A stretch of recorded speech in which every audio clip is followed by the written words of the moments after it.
YS Rajasekhar Reddy తెలుగువారికి పరిచయం అక్కర్లేని పేరు. ఉమ్మడి ఆంధ్రప్రదేశ్ ముఖ్యమంత్రిగా 2 సార్లు బాధ్యతలు స్వీకరించి తన సంక్షేమ పథకాలతో ప్రజల గుండెల్లో ఎప్పటికీ చెరగని ముద్ర వేసుకున్నారు. వైఎస్ఆర్ అనే 3 అక్షరాలు వింటే తెలుగు నేల పులకిస్తుంది. పేదోడి మనసు ఒక్కసారిగా ఉప్పొంగిపోతుంది. అక్కా చెల్లెమ్మల కళ్లల్లో ఆనందం కనిపిస్తుంది. రైతుల మోములో తొలకరి కనిపిస్తుంది. బడుగు బలహీనులకు ధైర్యం వస్తుంది. ప్రజల గుండెల్లో రాజన్నగా ముద్ర వేసుకున్న వైఎస్ రాజశేఖర్ రెడ్డి ఆయన జీవితం ప్రతి క్షణం ప్రజలకే అంకితం చేశారు. ప్రజల పక్షానే పోరాడారు. ప్రజా సంక్షేమమే పునాదిగా పనిచేశారు. అలాంటి మహానేత వర్ధంతి సందర్భంగా ఆయన సేవలని ఒక్కసారి గుర్తు చేసుకుందాం.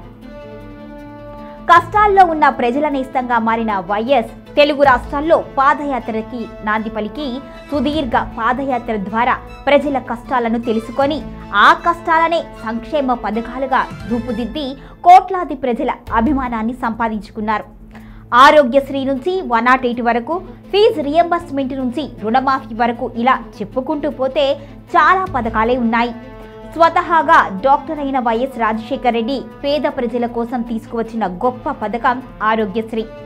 వైద్యం అందక ఆగిపోతున్న పేదవాడి గుండెకు ఊపిరి పోసేలా ఆరోగ్యశ్రీని అమలు చేశారు. ఎన్నో లక్షల ప్రాణాలను నిలబెట్టిన ఘనత వైఎస్ తీసుకువచ్చిన ఆరోగ్యశ్రీకి దక్కుతుందనే చెప్పాలి. ఇక ఆపదలో ఉన్న వారిని ఆసుపత్రులకు చేర్చడంలో 108ది కీలక పాత్ర. ఎవరైనా ప్రమాదంలో గాయపడినా, అనారోగ్యం పాలైనా సరైన వాహన సదుపాయాలు లేక సమయానికి ఆసుపత్రికి చేరుకోలేక ఎన్నో ప్రాణాలు పోయాయి. ఇలా ఎంతో మంది పేదలు సమయానికి వైద్యం అందక చనిపోయిన ఘటనలు ప్రత్యక్షంగా చూసి 108లను పరిచయం చేశారు. అదేవిధంగా రైతు రుణమాఫీని కూడా తీసుకువచ్చిన ఘనత కూడా వైఎస్కు దక్కుతుంది. పండిన పంటకు గిట్టుబాటు ధర లేక పంటకు పెట్టిన పెట్టుబడి కూడా తిరిగి రాక బ్యాంకులకు వడ్డీలు రుణాలు చెల్లించలేక రైతన్నలు ఆత్మహత్యలు చేసుకునే పరిస్థితుల్లో రుణమాఫీని ప్రవేశపెట్టారు. విద్యుత్ బకాయిల్ని కూడా మాఫీ చేశారు. అలాగే 0 వడ్డీ రుణాలను కూడా రైతులకు అందించిన ఘనత ఆ మహానైతిగా దక్కుతుంది. ఇక ఉచిత కరెంటు పథకం కూడా వైఎస్కు మంచి గుర్తింపు తెచ్చింది. పాదయాత్ర సమయంలో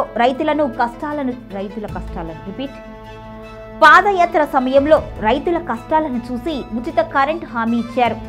తాను ఇచ్చిన మాట ప్రకారం 2004లో ముఖ్యమంత్రిగా ప్రమాణ స్వీకారం చేసిన తరువాత తన తొలి సంతకం ఈ ఉచిత కరెంటు ఫైల్ మీదే పెట్టారు. వైఎస్ తీసుకువచ్చిన అద్భుతమైన పథకాల్లో ముఖ్యంగా చెప్పుకోవాల్సిన మరో పథకం ఫీజు రియంబర్స్మెంట్. ఒకప్పుడు ఉన్నత చదువులు పేద మధ్యతరగతి కుటుంబాలకు భారంగా మారేవి. 2004లో అధికారంలోకి వచ్చిన వైఎస్ వెంటనే విద్యా సంస్కరణలు తీసుకువచ్చారు. ఎంతో మంది పేద విద్యార్థుల్ని ఉన్నత స్థానంలో నిలబెట్టిన ఘనత వైఎస్కు దక్కుతుంది. ఇక వైఎస్ రాజశేఖర్ రెడ్డి ఆలోచనల నుంచి వచ్చిన మరో మానస పుత్రిక జలయజ్ఞం. అన్నదాతల కష్టాలను ప్రత్యక్షంగా చూసిన వ్యక్తిగా పొలాలకు సాగునీటిని అందించాలి అనే సంకల్పంతో జలయజ్ఞం తీసుకువచ్చారు. 2009లో తిరిగి మళ్లీ ముఖ్యమంత్రిగా బాధ్యతలు స్వీకరించిన కొద్ది నెలలకే ఆయన మరణంతో కొన్ని ప్రాజెక్టులు ఆగిపోయాయి. ఇప్పటికీ కొన్ని పెండింగ్లోనే ఉన్నాయి. ఆ ప్రాజెక్టులన్నీ పూర్తయితే రైతుల కష్టాలు తీరేవి. ఇక పేదవాడికి బుక్కెడు తిండి కరువై ఆకలి బాధతో పస్తులు ఉండకుండా 2 రూపాయలకే కిలో బియ్యం పథకాన్ని మళ్లీ తీసుకువచ్చారు. ఎన్టీఆర్ హయాంలో అమలైన ఈ పథకం తర్వాత కాస్త నెమ్మదించి వైఎస్ ముఖ్యమంత్రిగా బాధ్యతలు స్వీకరించగానే ఈ పథకాన్ని అమలు చేశారు.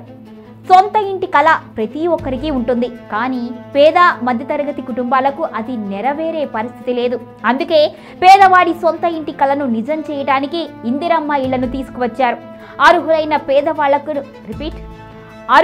పేదవాళ్లను గుర్తించి ఇళ్ల స్థలాలు, పక్కా ఇళ్లు కట్టించి ఇచ్చారు.